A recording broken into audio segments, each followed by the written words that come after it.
So చాలా బాగా చేశారు.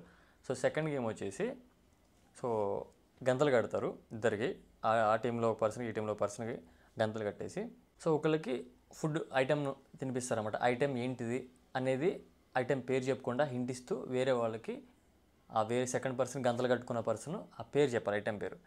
సో అందరూ కొంతమంది చెప్తున్నారు, కొంతమంది చెప్పట్లేదు. ఇక్కడ రాము రాథోడ్ అండ్ రమ్య, మన అలాగే టిపికల్స్ రమ్య. సో రమ్య ఫైండ్ చేయాలి. సో రాము రాథోడ్ తిని టేస్ట్ పసిగట్టి అదేదో హింట్ ఇస్తాడు అనమాట. వస్తువు ఆ పేరు ఐటెం పేరు కూడా చెప్పాడు, హింట్ ఇస్తాడు. సో తను పులిహోర తిన్నాడు. సో మీకు కూడా ఈ క్వశ్చన్ అనమాట. సో పులిహోరలో మెయిన్ ఐటెం ఏంటి? పులిహోర కాదు, సో ఆ లెమన్ తిన్నాడు, మీకు ఆన్సర్ చెప్పేశాను. సో పులిహోరలో మెయిన్ ఐటెం ఏంటి? లెమన్. సో లెమన్ తిన్నాడు.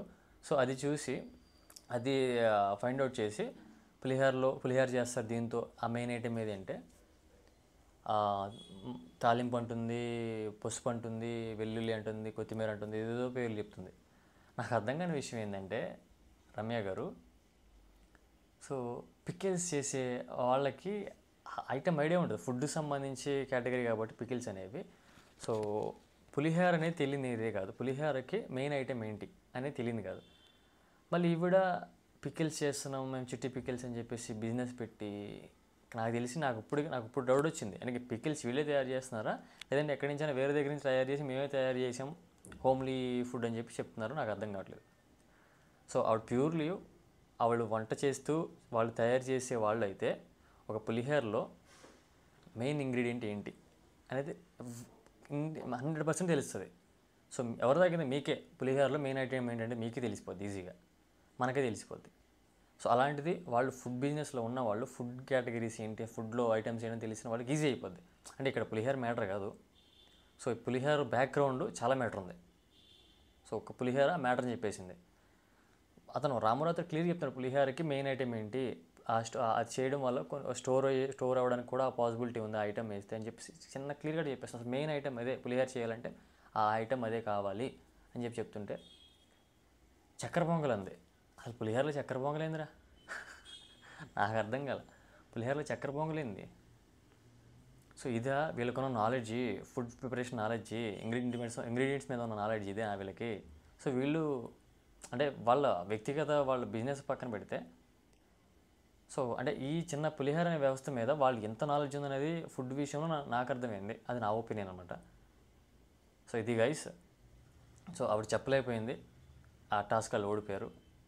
సో ఇది అంటే చిన్న పులిహోరకి మెయిన్ ఇంగ్రీడియంట్ ఏంటి అని అడిగినప్పుడు ఏ చిన్నపిల్లనని చెప్తాడు, నిమ్మకాయ కావాలి, నిమ్మకాయ లేకుంటే ఆ పులుపు వస్తూ మన చింతపండు పులుసు వేస్తారు కొంతమంది. సో నేనే మగాడిగా నాకు తెలుసు, నేను ఎప్పుడు చేయలేదు కానీ నాకు తెలుసు మన అమ్మ వాళ్ళు ఇంట్లో చేస్తూ ఉంటారు కాబట్టి. అలాంటిది ఆడపిల్ల అయ్యండి అట్లాంటి ఫుడ్ బిజినెస్లో ఉండి పులిహోరలో ఏం వాడతారో మెయిన్ ఇంగ్రీడియంటే తెలియదు అంట ఆవిడకి. ఎలిమినేషన్ ఇంకొక రౌండ్లో సో ఈసారి ఇద్దరు సేఫ్ అయిపోయారు.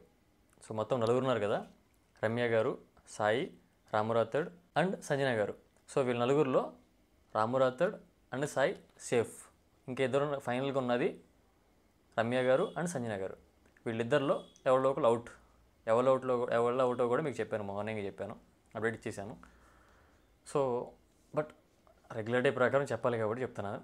సో వీళ్ళిద్దరిలో ఒకరు అవుట్ అనమాట, సంజన గారిలో అండ్ రమ్యలో. సో ఇదనమాట.